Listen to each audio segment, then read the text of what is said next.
All right, getting set for game one between the Rush and the Wheeling Nailers alongside Rush defenseman Simon Mack. Mack, great to have you. You haven't been here in a while. Hadn't played here since November 5th, but you came down for the Tulsa series, picked up your first professional goal back on Saturday night. How are you feeling so far, just with 5 games here or 7 games here, 5 points, and overall a decent start to your first pro season? Yeah, thank you. First of all, it's great to be back, and it's been great. Everybody's been super welcoming. When I was here in November, and same thing now that I'm back. So thrilled to be back.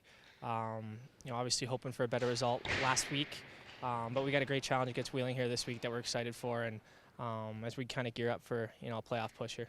Yeah, a lot of time in the AHL for you, of course, 19 games, and you want to be up there, and you will be again, of course. But how have you made the most of your time and your chances down here? I think it helps when you have great teammates. I've been lucky to play with Chase Paul as well. I've been down here, and he's such a great leader and communicator that it makes my job easy as somebody coming in.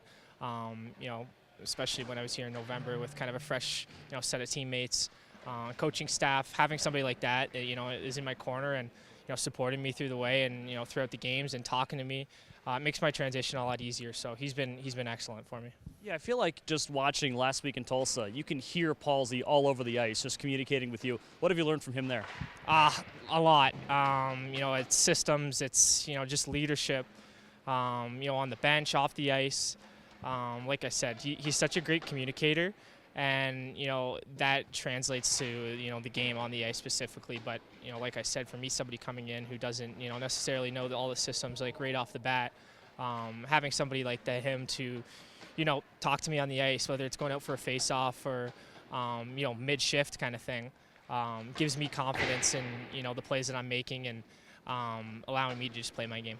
How have you improved in your first year pro, AHL and ECHL? I think for me, adjusting to the pro style of game, everybody's bigger, stronger, faster. You hear that cliche, but it's true.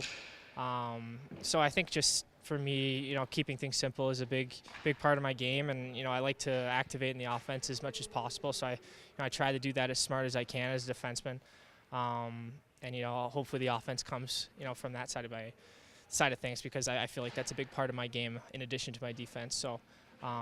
Just keeping things simple, but also trying to manage my risk and calculate that in a smart way. Dave mentioned how you manage that risk is a big part of your game as well. He talked to you about that before the second game in Tulsa when you scored. How have you found a way to manage your risk, and where you kind of at right now as you get more comfortable? Yeah, I think it's like we talked about, it's a learning process. I think the biggest thing is just trusting my instincts. For me, one of my strengths in my game is my skating. So I think in certain situations that allows me to, maybe make a play that I can recover from because of my skating kind of thing. So just picking and choosing the moments when I can do that, when I can take that risk, and if things don't turn out how I want them, being able to recover because of my skating. That's a big part of managing that risk. What happened on the goal you scored? It was a great low to high. By our forward there, and I just kind of tried to sift one through. We had a couple bodies in front, a couple of their bodies in front too, and just lucky to find the corner. End of February, so a bit of a long time in the season. You get your first one out of the way. What's that feeling like? It was great. It's great. I haven't been known to score a lot of goals in my career, but yeah, it was great to get the first goal and contribute for the team kind of thing. So. Get the monkey off the back, so to speak, and give you a little bit of confidence that way. So it was great. You're coming out of Penn State, where you were the captain last year. We had Arseny Sergiev early in the year. He's up in Calgary now.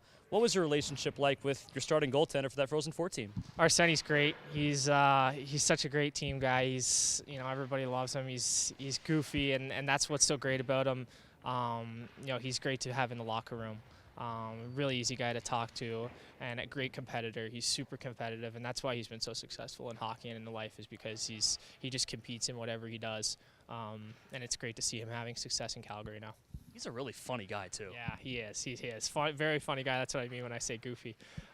You get a great laugh when you're hanging out with RC, and he's a great time. So at Penn State, you made the Frozen Four for the first time ever, a team that was a club team like 15 years prior. You, him, Guy Godowski, the coach, and everyone just comes through and makes their first Frozen Four. What was that whole experience like last year, getting that far? It was unbelievable, and it wasn't an easy road to get there. We started like 0-10 in our conference play. And once January hit, we went on a run. We kind of stayed the course and stayed positive throughout the highs and the lows in the season. And Arsenio was a big part of that run in the second half. He was unbelievable. And to bring a Frozen Four appearance to Penn State's history book kind of thing, it's absolutely massive for the program. And to see where they are this year, it's awesome. And they've got a lot of success in their future. So I'm really excited to see where they take it. Did you attend a football whiteout? Yes, absolutely. I think every single year I was there. How crazy is that? It's something I've never seen before. Like, I think in all of sports, honestly, it's really something you gotta see to really understand, the magnitude of the event. It's very special, and no other place does whiteout like Penn State. I think I went all 4 years I was at school. Nice. Wheeling coming in for 3 games. Obviously, they're a first-place team, a good team. We know what we can do. What are your keys for success here these next 3 games? I think for us, just sticking to what has made us successful. In the short time I've been here, that's really, a good relationship between the forwards and D, especially in the offensive zone. I think supporting each other. We've got a lot of D that can, activate in the rush and in the offensive zone as well. And, to have that relationship where we're able to cover for each other, that's a big part of our game. I think making strong plays in our defensive zone, transitioning fast in the neutral zone. I think, when we're successful as a team, those are the things we're doing really well. So those are going to be some keys for us. Good luck, Mack. Thank you. Thank you for having me.